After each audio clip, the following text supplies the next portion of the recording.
मैं वहां से यहाँ कैसे आया?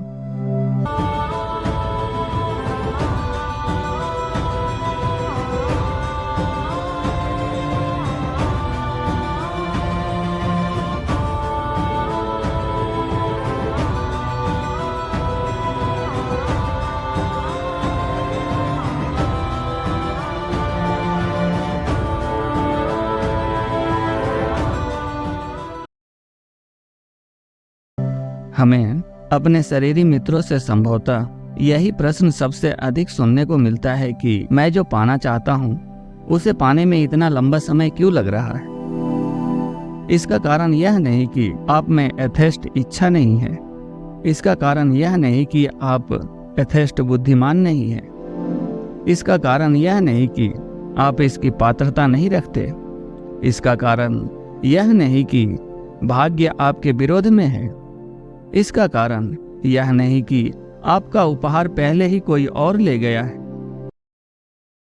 आपको आपकी इच्छित वस्तु अब ना मिल पाने का कारण है कि आप अपने को उस काल्पनिक पैटर्न में पकड़े हुए हैं जो आपकी इच्छा के कंपन के अनुरूप नहीं है।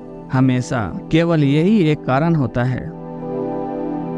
आपको एक और महत्वपूर्ण बात जाननी जरूरी होगी कि जब आप इस पर रुककर विचार करते हैं या उससे भी महत्वपूर्ण रुककर इसे अनुभूत करते हैं तो आप अपनी इस मूल विसंगति को पहचान लेंगे।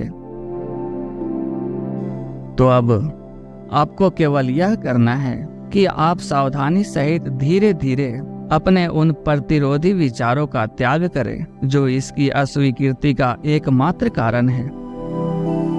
आपको अधिक राहत मिलना इस बात का सूचक होगा कि आप प्रतिरोध को त्याग रहे हैं, बिल्कुल उसी तरह जैसे तनाव, क्रोध, निराशा आदि का बढ़ना इस बात का सूचक होता है कि आप अपनी प्रतिरोध की मात्रा बढ़ाते जा रहे हैं। कल्याण आपके द्वार पर कतारबद्ध है। हम चाहते हैं कि आप अपनी उस मूल प्रतिज्ञा को फिर से याद करें। किसी भी ऐसी बात से पहले समझा जाना आवश्यक है जो आपके लिए मायने रखती हो। कल्याण प्रवाहमान है, वह कल्याण आपको चाहता है। कल्याण आपके द्वार पर कतारबद्ध है। आपने जब कभी इच्छा की, वह कही हो या अनकही, सब आपके द्वारा काल्पनिक रूप में प्रस्तावित हो जाती है। स्रोत उसे सुनता, वह समझता है और उनका उत्तर भी देता है, और तब आप अपने भीतर उसे प्राप्त करने को स्वीकार करना महसूस करते हैं। एक बार में एक अनुभूति। आप स्रोत ऊर्जा का भौतिक विस्तार हैं। आप स्रोत ऊर्जा का विस्तार हैं। आप विचारों में अग्रणी हैं। आपकी समय अंतराल वास्तविकता आपके विचारों की शक्ति द्वारा बहुत पहले उसी समय गतिशील हो चुकी होती है जिसे आप वर्तमान में भौतिक रूप में प्रत्यक्ष होता देखते हैं। आपके भौतिक परिवेश की सभी वस्तुओं की रचना अभौतिक दृष्टिकोण द्वारा वह करता है जिसे आप स्रोत कहकर पुकारते हैं। और जिस तरह स्रोत ने आपके जगत को रचा है, उसी तरह आप अपने एकाग्र विचारों की शक्ति के माध्यम से अपनी दुनिया को इस समय स्थान वास्तविकता के अग्रणी स्थान से रचते रहते हैं। आप तथा जिसे स्रोत कहते हैं एक ही है। आपको स्रोत से पृथक नहीं किया जा सकता। स्रोत को आपसे पृथक नहीं किया जा सकता।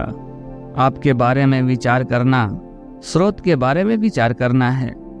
स्रोत के बारे में विचार करना आपके बारे में विचार करना है। स्रोत ऐसा कोई विचार नहीं देता जो उसे आपसे पृथक करता हो। आप ऐसा कोई विचार नहीं दे सकते जो आपको पूर्ण रूप से पृथक कर दे। वास्तव में पृथक बहुत भारी शब्द है, लेकिन आप ऐसे विचार प्रस्तावित कर सकते हैं जो काल्पनिक स्वभाव में काफी अलग होते हुए भी स्रोत के साथ आपके स्वाभाविक संबंधों को बाधित करते हैं। इसी परिस्थिति को हम प्रतिरोध कहते हैं। प्रतिरोध का वह एकमात्र स्वरूप या स्रोत के साथ आपके संबंधों की बाधा आपके भौतिक दृष्टिकोण से प्रस्तावित होती है।